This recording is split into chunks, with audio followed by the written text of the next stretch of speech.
Em 1910, 6 homens, que juntos controlavam cerca de 1/4 de toda a riqueza do planeta, viajaram em segredo até uma ilha na costa da Geórgia. Usavam nomes falsos, iam num vagão de trem privado e passaram 9 dias trancados num clube exclusivo. Quando saíram de lá, levavam consigo o rascunho de algo que mudaria o destino de bilhões de pessoas. 3 anos depois, em 1913, o Congresso dos Estados Unidos aprovou a lei mais importante do século XX, aprovada na véspera de Natal, quando metade dos congressistas já tinha voltado para casa. Nasceu assim o Federal Reserve, o Banco Central Americano. O que disseram que era para proteger o sistema financeiro, acabou por se transformar no maior mecanismo de controle monetário da história moderna. Hoje, mais de 100 anos depois, a dívida global ultrapassa os 315 trilhões de dólares. Um número que já não é possível pagar, matematicamente impossível. Este não é um sistema financeiro normal. É uma fábrica de escravos. Um sistema onde o dinheiro é criado do nada, emprestado com juros reais e pago com o tempo de vida das pessoas. Cada dólar que imprimem rouba valor dos dólares que já existem no seu bolso. É um imposto invisível que você paga todos os dias quando o supermercado fica mais caro, quando a renda sobe, quando a gasolina aumenta. E o pior de tudo, você nasceu devendo dinheiro que nunca existiu. Seus filhos e netos vão herdar a mesma dívida. Papo de bunker. A verdade é que eles não querem que você saiba.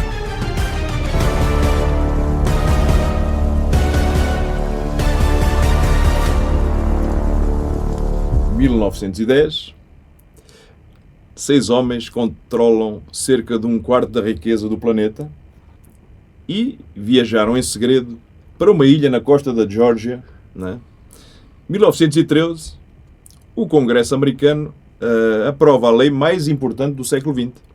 Na véspera de Natal, com os congressistas de recesso, em casa. Muito bom. Passados uns anos, 2024, a dívida global ultrapassa 315 trilhões de dólares, o que é matematicamente impagável. 3 datas, um único mecanismo, e tu ainda achas que o teu dinheiro vale alguma coisa? Você aí acha que ainda vale alguma coisa? Pode parar. Vai mesmo abrir o episódio a dizer que o dinheiro no bolso das pessoas é ficção? Não sou eu que digo, É a aritmética. E antes do final do episódio, tu mesmo vais dizer exatamente a mesma coisa. Duvido muito. Mas vamos a isso. Então, vamos pelo início.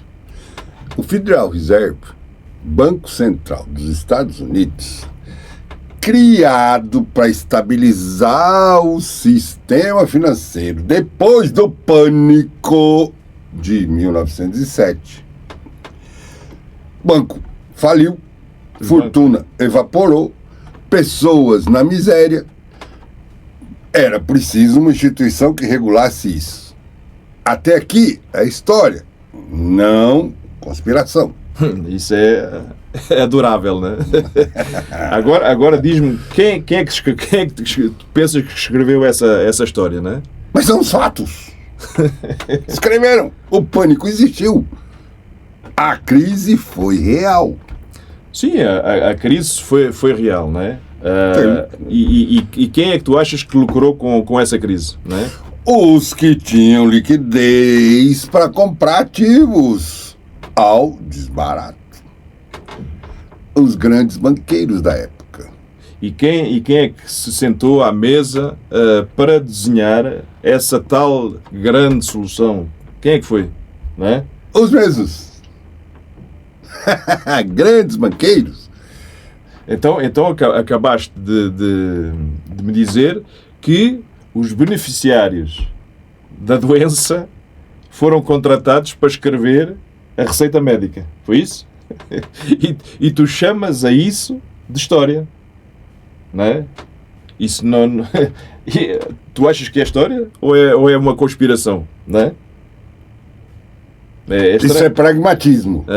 É pragmatismo. Quem percebe de finanças é quem deve desenhar o sistema financeiro. E quem percebe de assaltos quem percebe de assaltos é quem deve desenhar o cofre, não é? Isso é uma falsa equivalência, vai? Não é uma falsa equivalência. Não é, imagina. É a equivalência perfeita neste caso, não é? E a gente vai provar isso. Né? Agora bagunçou. A gente vai provar isso. Né? Prova, porque até agora você tem retórica. Não tem fato. Não, por exemplo, fato número 1. Tá parecendo alguém que eu conheço. Fato número 1. Houve a tal reunião lá em Jekyll Island, quando eles foram lá viajar lá para aquela ilha, em 1910. Esses 6 homens representam 1/4 do PIB mundial e viajam, naquela altura não havia avião, não é? Viajam de comboio privado, não é? Chica. Sob nomes falsos, não é? Para uma ilha exclusiva, passam 9 dias fechados, sabe-se lá discutir o quê, saem de lá com o rascunho do que viria a ser o quê? O Federal Reserve Act, não é? E isso é o quê? Isso é documentado, não é segredo de nenhum. Sim, não é segredo agora. Foi segredo durante décadas, não é? Só há umas décadas mais tarde é que se veio a saber isso. Ou seja, os participantes negaram a reunião durante anos, não é? Porquê? Porque se era tudo tão legítimo, não é? Tão pragmático como tu disseste, porquê é que eles mentiram durante tanto tempo? Porque sabiam que a opinião pública americana era hostil a bancos centrais. Desde os tempos de Andrew Jackson, que o povo americano desconfia de poder monetário concentrado. Se revelassem que o plano vinha de Wall Street, não passava no Congresso, cara. Então acabas de admitir que eles mentiram. Não admiti nada. Estou falando fatos históricos. Não, estás admitindo que eles mentiram. Não. Admito que giraram a narrativa. Até aí tudo bem. Gerir a narrativa é uma expressão bonita. para dizer que o quê? Que enganaram, na altura, 90 milhões de americanos. Não é? Essa é uma... Mas o resultado funcional foi positivo. Antes do FED, havia pânico bancário a cada vez 15 anos. 10, 15 anos. Sempre mudava. 10, 15 anos. Depois do FED... tivemos a Grande Depressão. Não é? Depois do FED tivemos a Grande Depressão, que foi a maior catástrofe económica da história americana. Não é? 16 anos depois da criação do teu chamado regulador maravilhoso, que tu acabas de descrever. Isso é mais complexo do que você está falando e está pintando. Houve fatores múltiplos. Houve um fator central. É o que a gente pode observar. A Reserva Federal, ela contraiu a oferta monetária em 30% entre 1929 e 1933.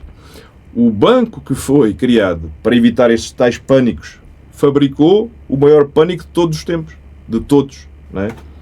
Funcionou naquela altura lindamente, só que funcionou para quem o desenhou, os banqueiros, não é? Não para quem ele disse que protegia, que era o resto da população americana. Não é? Aí é um facto. Não é? Mas e qual era o objetivo real, segundo a tua tese? Não é a minha tese. Saiu da boca deles, pá. Eu não estou a emitir uma opinião só minha, né? Controlar a oferta monetária dos Estados Unidos. Foi isso que saiu da boca deles, não é? Criar os tais booms, não é? Provocar aquelas crises e lucrar sempre com ambos, com esses booms, com essas crises. Não é interpretação minha, não é tese minha. É o modelo de negócio que eles implementaram. E está até hoje.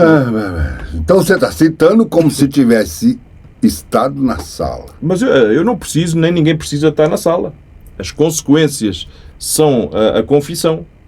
Tu, quando crias esse dinheiro do nada, parece alguém que a gente conhece aqui do Brasil, não sei, aqueles títulos podres, não é? Não, fala. Quando tu emprestas ao governo e cobras juros, como é que tu chamarias a isso, pá? não é? Política monetária. Eu diria que seria mais uma falsificação legalizada, não é? Se eu fizer o mesmo, não é? Se tu fizeres o mesmo, na tua garagem, a gente vai preso. Provavelmente. Se eles fizeram num edifício em Washington, com uma placa dourada na porta, chama-se o quê? Ah, não, isso está legalizado, pá, isso é o sistema financeiro americano, não é? Mas Entenda a tem diferença. uma supervisão, tem um congresso, tem o tesouro. Mas é como eu costumo dizer, tudo é teatro. Tudo é teatro, pá. Mas como teatro, cara? Não é um teatro. Há auditorias, há relatórios públicos que informam o que aconteceu. Não, nada mais é do que um teatro com figurino caro, como sempre existiu, como sempre foi. O presidente, ele nomeia os membros do Conselho. Quem é que achas que escolhe o presidente? Escolhe quem o presidente nomeia? Os assessores, os partidos, os grupos de interesse, óbvio, isso aí está claro. Não, estás enganado. Já. Quem escolhe são os bancos, né? Os mesmos bancos que o Fed americano supostamente regula são aqueles que escolhem quem senta na cadeira do regulador. É como se os réus nomeassem o juiz e depois te dissessem o julgamento é imparcial, não é? E tu assinarias com a tua cabeça. Porquê? Porque o cara usa uma toga, não é? Faz lembrar outras coisas também. A separação institucional. Há cheques e balanços, tem todo um processo, tudo é entregue forma... O que há na realidade são 12 bancos regionais. Parece, à primeira vista, descentralizado, parece democrático, não é? Sim. Até que tu percebes o quê? Percebes que o Federal Reserve Bank, não é? A Reserva Federal Americana de Nova Iorque, controla todos eles. E quem controla de Nova Iorque? Os mesmos bancos privados que desenharam o sistema em Jekyll Island, quando eles se reuniram lá naquela ilha, não é? Mudaram os nomes, fundiram-se entre eles, fundiram-se com outros bancos, compraram uns aos outros, não é? Mas a linhagem do processo, ela é direta. É a mesma mesa, apenas com a toalha diferente, não é? Aí você está simplificando um sistema que tem mais de um século de evolução. É regulatória, ele vem do tempo, não é assim. E tu estás a complicar uma coisa que é... Eu não. Tu estás a complicar uma coisa que é assustadoramente simples. Mas era um grupo privado. Tinhas um grupo privado, não é? Eles tinham o quê? Tinham um monopólio para criar o dinheiro. Cobram juros sobre esse dinheiro. E convencem o mundo inteiro de que isto tudo que eles fizeram era ciência económica. E sabes como? Financiaram todas as cátedras universitárias, ou seja, o controle universitário. Escreveram os livros didáticos para os adolescentes começarem a aprender. O que te ensinaram na faculdade como teoria económica foi o manual de operações deles encadernados com capa académica. Mas tudo fake, pá. Tudo foi engendrado dessa forma. Agora você está atacando a academia inteira, então. Agora virou bagunça de vez mesmo. Não, estou apenas a perguntar quem a financia. Segue só o dinheiro. Follow the money, né? Sempre. Aí tu vais ter a resposta. Então você vai seguir o dinheiro. Vamos a sério. Porque se a tua tese é que o Fed é uma máquina de extração, tem que haver um padrão visível nos resultados. Não pode ser só teoria. Mas aí é que está. Finalmente estás a pensar como deve ser. Só um exemplo. Dá-me quatro eventos. Escolhe tu. Tá bom. Por exemplo. O abandono do padrão ouro em 1971. Exatamente. A crise das hipotecas em 2008. A impressão massiva de dinheiro durante a pandemia em 2020. Sim. E a inflação global que rebentou em 2022. Ok, 4 eventos. Pronto. Vai lá. Ou seja, entre elas o quê? Décadas de distância, geografias completamente diferentes, presidentes diferentes, partidos diferentes. E agora, diz-me tu, o que é que esses eventos têm em comum? Não é? O que é que eles têm? a presença do Fed como um ator central em todos eles. Né? Não, mais do que isso. Mais do que isso. Em todos eles, o Fed americano expandiu a oferta monetária de forma radical. Se a gente olhar para 1971, o Nixon, o que é que ele faz? Ele fecha completamente a janela do ouro, Tá. porque os Estados Unidos imprimiram mais dólares do que tinham ouro para cobrir. Ou seja, não havia lastro. Tá, não tinha lei. Né? Tá. Para quê? Para financiar a guerra que existia naquele momento com o Vietnã. O Vietnã estava virado no Saci lá. Em 2008, o Fed imprime para quê? Para salvar os bancos que eles próprios causaram a crise. Né? Tá. Aquele tal esquema Madoff. Né? Madoff. Em 2020, o que é que aconteceu? Imprime mais para quê? Para cobrir o lockdown da pandemia. Em 2022, a inflação come o poder de compra de quem não tem ativos financeiros. E por aí vai. Né? E quem tem ativo financeiro, vamos dizer assim, beneficia, porque a impressão monetária infla o preço dos ativos antes de inflar o preço do pão. Exatamente. Ou seja, o dinheiro novo que foi impresso, não é? Vai para onde primeiro? Vai para Wall Street. Vai para o mercado financeiro. Só depois é que ele vai escorrer para o retalho. Para as ruas, não é? Para os ratos. Não é? E quando chega nos ratos, não é? Tá. Já não vale mais aquilo que ele valia quando chegou na mão dos grandes. É o que eles chamam do efeito Cantillon, que a gente falou há uns episódios atrás. Só que eu chamo de outra coisa. É o roubo em câmara lenta. Roubo em câmara lenta. Pronto, acabou. O roubo em câmara lenta. Né? Ou seja, cada dólar que eles imprimem lá no Fed, né? Ou em qualquer banco central, rouba valor de dólares que já existem no teu próprio bolso. É como se fosse um imposto oculto. Nunca foi votado, não aparece na tua declaração de IR, né? Não está em nenhum recibo, mas a gente paga ele todos os dias. Né? Quando o supermercado te custa mais, quando o aluguel sobe, quando a gasolina está subindo também, aí tu paga. E paga bonito. Né? E o padrão que você está descrevendo é sempre o mesmo ciclo. Então eu crio uma crise, aproveito dela uma crise existente. Imprime-se dinheiro para resolver a crise. O dinheiro novo beneficia quem está mais perto da fonte. Exato. Quem está longe paga a fatura com a inflação. Exato. E o sistema fica maior e mais endividado a cada volta. Exatamente. Ou seja, o sistema, o que é que ele precisa? Ele precisa sempre, ou irá tentar gerar crises para crescer. Sem crise, não há justificação para imprimir. Não é? Eles precisam sempre das crises. Sem impressão, não há dívida nova. Sem dívida nova, os juros da dívida velha não são pagos. É uma bicicleta. De que pode cair, né? Se para de pedalar, ela cai. Ela cai. Vai lá. Ou seja... E quando o Nixon acabou com o padrão ouro, tirou o último travão. Por quê? Enquanto havia ouro, havia um limite físico para que a impressão fosse realizada. Sem ouro, o limite é político. E aí a confiança no país, né? O limite político é zero. Porque nenhum político vai dizer ao eleitorado que tem que apertar o cinto, né? Vai lá. Aí agora tu estás a ver o que é que se passava, não é? E sabes também o que se torna possível quando tu tens dinheiro infinito, não é? O que é que acontece? Papel para todo lado.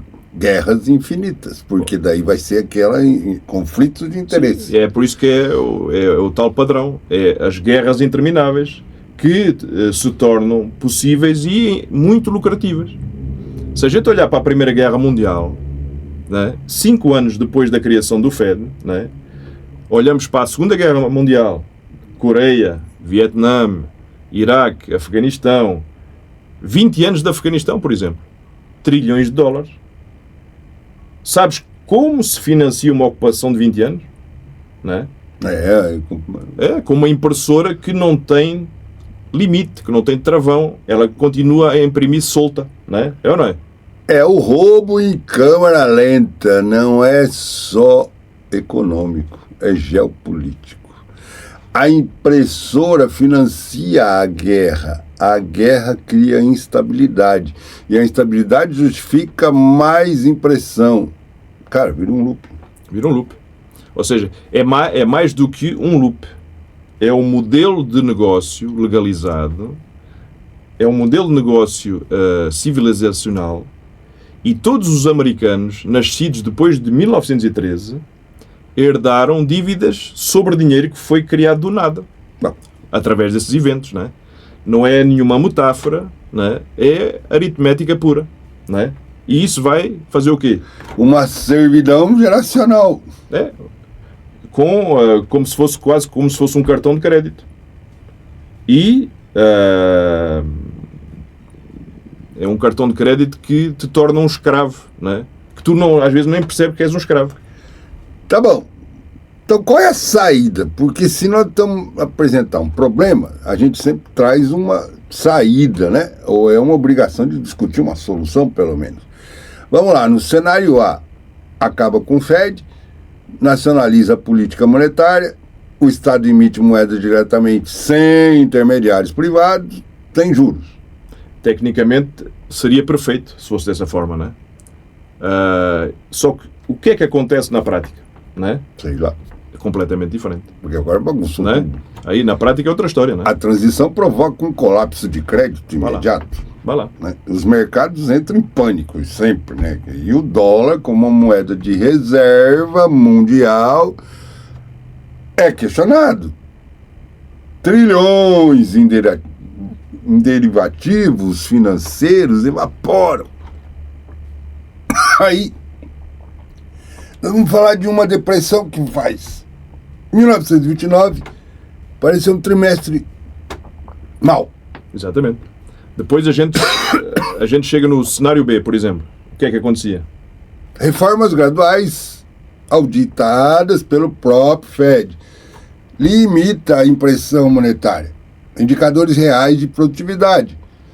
Instruções, transparência total nos fluxos entre os bancos centrais e instituições privadas. Diplomacia financeira. E quem implementa essas reformas? Não é? Boa pergunta. Quem é que tu achas? O Congresso, Olha lá. os reguladores, as instituições democráticas, como sempre, né? Ou seja, essas mesmas instituições que aprovaram o tal Federal Reserve Act, não é? Na tal véspera de Natal, na tal ilha, não é? Com metade dos congressistas ausentes em casa no recesso. As mesmas que nunca fizeram uma auditoria completa ao Fed americano. Em mais de quantos anos? 100 anos. Não é? É. Ou seja, estás a pedir ao vírus que ele fabrique ou escreva a fórmula da vacina. É ou não é? Não, vou tentar ser construtivo. E eu estou a tentar ser realista. Ou seja, os controladores do sistema teriam que se auto-eliminar. Teriam que devolver um poder que roubaram em 1913 e que multiplicaram durante um século. Nenhum parasita se extrai voluntariamente do hospedeiro. Não é? Tá. Nenhum. Ou seja, o cenário B é apenas e só a manutenção do status quo com capa de verniz democrático. É uma fachada. Ou seja, a erosão continua, só que com comunicados de imprensa muito bonitinhos, não é? Só para inglês ver, só para disfarçar. É ou não é? Tá, mas e o cenário C é, vamos dizer assim, parou, não vou fazer nada, fica todo mundo em nada, parou. Deixa o sistema correr até a próxima crise sistemática. A dívida global está acima dos 300 trilhões. A relação dívida-PIB dos países desenvolvidos está tocando as máximas históricas. Não é? Como a gente disse há pouco, é matematicamente impagável. Não é opinião, é uma aritmética que comprova isso. Quando a confiança no sistema quebrar, e vai quebrar, porque toda a moeda fiduciária na história da humanidade, eventualmente ela colapsou, sobra o quê? Apenas e só o caos. Não é? Hiperinflação, Exato. colapso de cadeias de produção, de abastecimento, instabilidade, tudo danado. Até a sociedade vai ter uma balançada, porque aí vai ficar... Isso aí já aconteceu em mar, na Zimbábue e na Venezuela. Sim, a única diferença é a escala, não é? É a escala. O dólar não é a moeda de um país somente, não é? É a moeda que é aceita em todo o mundo, não é? É a moeda capital. Quando o dólar dá um espirro, não é? O planeta inteiro acho que vai apanhar uma pneumonia, não é? Metaforicamente, não é? Então vamos lá, vamos resumir. Se a gente age de forma radical, rebenta. Se reformas gradualmente não muda nada, não se faz nada. Se rebenta na mesma, só que mais tarde, fica pior. Ou seja, continua a ser aquela armadilha perfeita. Aquela que a gente dizia sempre, ganhas e perdes ao mesmo tempo. É um padrão que vai-se cada vez mais institucionalizando nos últimos anos. E isso foi desenhado para ser assim? Sim, quando aqueles homens se reuniram lá naquela ilha, que desenharam em 1903. Que desenharam este sistema e que não desenharam um banco, desenharam quase como se fosse a ratoeira, né? A entrada é ampla, né? Para todo mundo, convidativa, forrada de promessas de estabilidade e prosperidade para todos, né? Só que a saída não existe, não é? É ou não é? E nós estamos todos dentro dessa ratoeira. Igual ratos. Para variar. Desde o dia que a gente nasce, não é? Até morrer, né? Mas aí tem uma coisa. Espera aí, que pode incomodar mais do que o mecanismo. E qual é? É a invisibilidade. Por que é que as pessoas não veem isto? Não é informação secreta. Os dados são públicos. As atas do Jacobs Land foram publicadas. A mecânica da reserva fracionária está no manual. Por que a cegueira? Porque eles não esconderam a informação, não é? Eles só fizeram algo pior. Eles fizeram-na parecer como se fosse uma reunião aborrecida. O povo não ligou muito e tal. Transformaram o roubo mais sofisticado da história da humanidade. É quase uma matéria de exame de macroeconomia. Para ser chato, não é? Para as pessoas não lerem, para as pessoas não perderem tempo. É tão tedioso, não é? Que ninguém investigou. Que ninguém investiga. Quem é que vai ler o balanço do Fed ao fim de uma semana? Não é? Quem é que vai cruzar os dados de agregados monetários, não é? Com índices de desigualdade? Ninguém. É chato para caramba, não é? E é essa a genialidade dos caras, não é? Quando se reuniram e quando publicaram as atas. O melhor esconderijo é o tédio. Não tem outro. Financiaram as cátedras, escreveram os livros e o que todo mundo aprendeu como ciência econômica é o manual de instruções deles, apresentando como a lei natural a Coca-Cola a escrever um currículo de nutrição. Que é bizarro, não é? E o pior é que nem é isso. O pior é quando, não é, alguém aponta para esse tal mecanismo. Quando alguém diz que, o rei vai nu, não é? O reflexo imediato da população, não é, treinada, é dizer o quê? Isso é teoria da conspiração.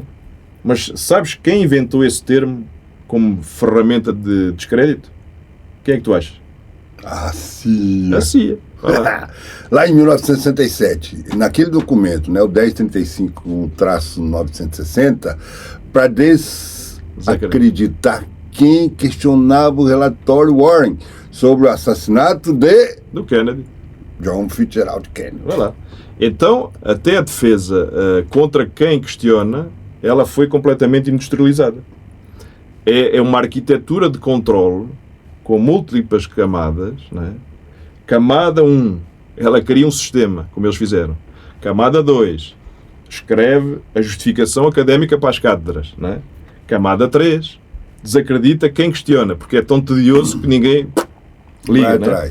Camada 4, faz tudo isto parecer aborrecido o suficiente para que 99% das pessoas, dos ratos, não é? Não, dos ratos, nem sequer comecem a investigar. Porque, como a gente disse, é um tédio completo. Não é? Então os caras foram geniais. Não é? E qual é a solução real? A que tu disseste, que é tecnicamente perfeita. A nacionalização da política monetária. Moeda emitida pelo Estado sem juros. Proibição de reserva fracionária. É politicamente impossível. Digo-te já. É politicamente impossível. Você acabou de falar que não.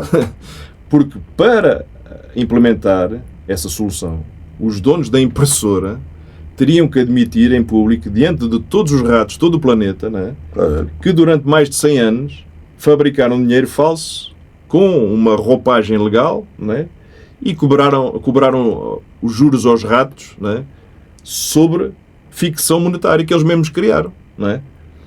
E eles nunca podem fazer isso. Das duas, uma, ou vão ser linchados ou vão ser presos. Né. Porque isso não é reforma. Isso seria também o suicídio institucional, né, das várias instituições que a gente falou. Né? Então o que resta?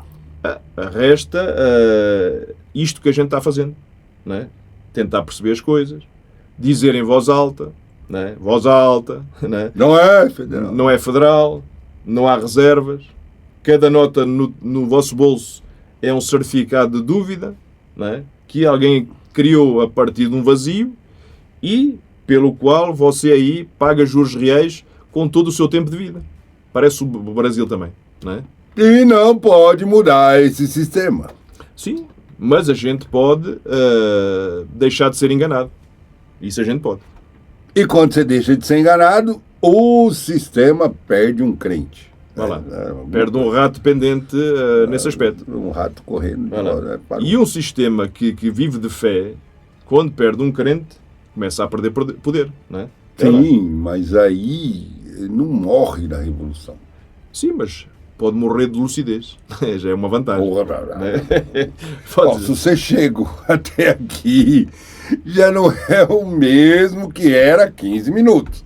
Okay. Não porque te disseste que nós dissemos para você pensar, mas porque nós demos as peças que faltavam para o teu quebra-cabeça, que já sentia que você estava incompleto.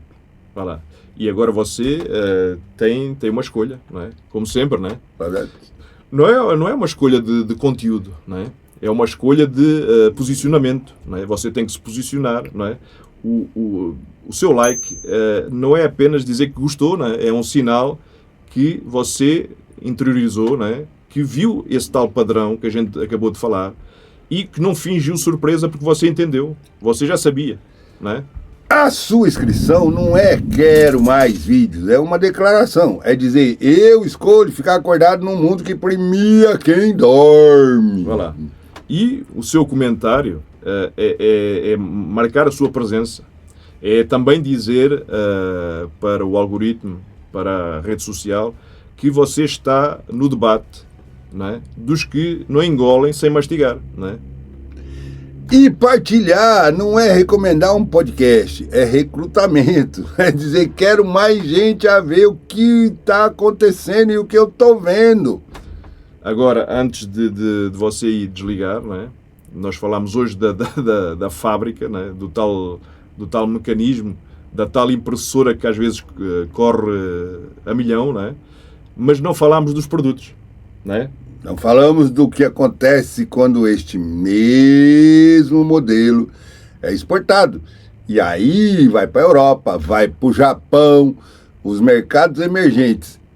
Não falamos da rede de bancos centrais que replicou o modelo da tal ilha, né? Da ilha, né? Em todos os continentes, inclusive no Brasil. Exatamente. Não falámos do BIS, né? Que é aquele banco que nós falámos há uns episódios atrás, que era o Banco de Compensações Internacionais, que era umas coisas muito engraçadas, né? O Banco Central dos Bancos Centrais, que está sediado na Suíça, né? Com até uma certa imunidade diplomática, que não responde a nenhum governo, que não responde a nenhum tribunal, e nem mesmo a nenhum povo, né? É completamente independente Parece um tribunal que a Você gente sabia conhece. que existe uma instituição financeira no mundo que está legalmente acima de todas as leis de todos os países?